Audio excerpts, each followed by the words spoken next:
So if you do live in North America, before you go out and buy a bunch of gold, you should do a test purchase and see once you actually have the thing, right?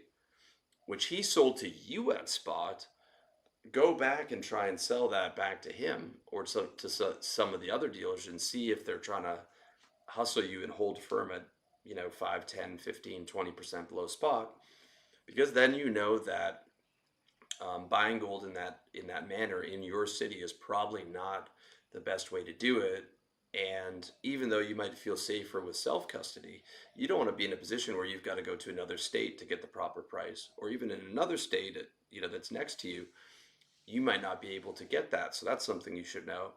And if you've got 50, 100,000, $200,000 worth of gold, and you know that there's a country, Panama or Hong Kong, where you could get spot by selling it, well, you can't just hop on a plane with all that gold. You can't take more than I think $10,000 worth of cash, and I think that applies to gold as well. And even then, you know, if a bunch of gold shows up on the X-ray machine, um, you're getting pulled over. And a lot of guys try and sort of hide it in a coin purse and stuff, but I still wouldn't want to be doing that with more than 10,000, and that still even might show up. And even if you have 5,000 on you and it gets seen, that could get you pulled off, and who knows? They might seize it. Maybe they're not allowed to seize it, but you're in a potential problem right there. Or maybe they say you can keep it, but you can't fly with it, and you've got to go back and that type of thing. So that might be a scenario where even though physical custody on your person feels safer, you might be better storing it in Bullion Star in Singapore, where I've heard from multiple clients that you can sell the gold at spot at any given time, as long as you do a phone call, go through the KYC, do a video call. There's probably some secret codes that you have to repeat, and they'll sell it to you for spot. And apparently, you can actually log into the platform and view your gold in real time, or maybe they just take a snapshot. I'm not exactly sure, but you can actually look in and see that your physical gold is in the vault.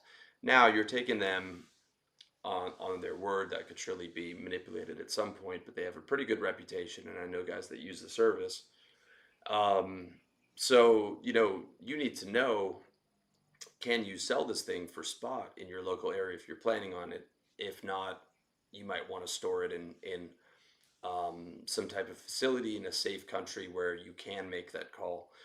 You're probably able to do that in America as well, um, but you might find having something hedged outside of America and Singapore feels like it gives you extra protection in case there's some type of gold seizure scenario in America.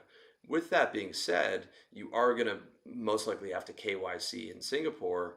So if the government, Great Depression style, says to Americans, hey, we're going to buy all your gold, you've got to sell it to us, that gold that you have in Singapore is going to be KYC'd, it is going to be seen, and you'd be under obligation to sell that. And if you didn't, I'd imagine they'd be, if they are going for this forced seizure, they are buying the gold at well below market rates, as they did in the during the Depression, and they are, I would imagine, going to look into every owner of gold pretty heavily, because it would have meant there's some type of depression scenario. The currency's becoming worthless, and they need to get their hands on some gold for cheap, so that they can use it to trade with other countries, as well as to prevent you from selling all your currency and putting it into gold, because that depreciates the currency even further. Okay, so you might be just as safe storing it in a facility in America if you are an American. If you're not an American and your country doesn't have a track record of seizing gold, they still could. So then you might be, but you might be better storing it in somewhere like Singapore. But you also have to factor in, uh, do you have citizenship in that country? Do you have permanent residency? Well, okay, if there's another pandemic, um, you can't get over there physically to sell it. Ideally, you could still sell it on spot, but you just have less rights in general. If, let's say you're storing it in Hong Kong, and the Chinese, the CCP moves in harder on Hong Kong, right? The Communist Party, um, and tensions rise with, let's say, America. um, you could be in a greater position to get that asset seized when you don't have permanent residency and you don't have citizenship, and you kind of have no recourse against that seizure. Whereas in America, where you are a citizen, you would have some recourse against the seizure and could take them to court and things of that nature. So that's something to consider. Um, so the other thing to consider if you're physically storing the gold yourself is, let's say the disaster scenario does happen, right? Either hyperinflation, like in Weimar Republic, Germany, or in uh, a deflationary depression, which was the Great Depression. And again, this is covered in the Great Reset course, revolutionarylifestyledesign.com/courses. You need to be prepared for both, because despite all the talking heads on the media and on YouTube, no one knows which way it's going. Well, first of all, no one knows if there's going to be a collapse. Second of all, no one would know which way it's going. And thirdly, no one can predict the timing of this. There's just way too many factors involved. And it's really based on the confidence of the people, not some arbitrary economic indicators where things have to fall apart, right? Regardless, for physical ownership, where you're self custody, right? Whether you're storing it on your person, um, in your primary residence, in a storage facility, uh, in your backyard, under the dirt, wherever you're storing it. Let's say there's a disaster scenario, either hyperinflationary or deflationary, regardless, right? And gold now becomes exceptionally more valuable than the currency, which which could be the case in hyperinflation. In deflation, the currency value is actually going up. But let's say even in deflation, the value of gold could still skyrocket, because we don't know how people are going to react to a disaster scenario, right?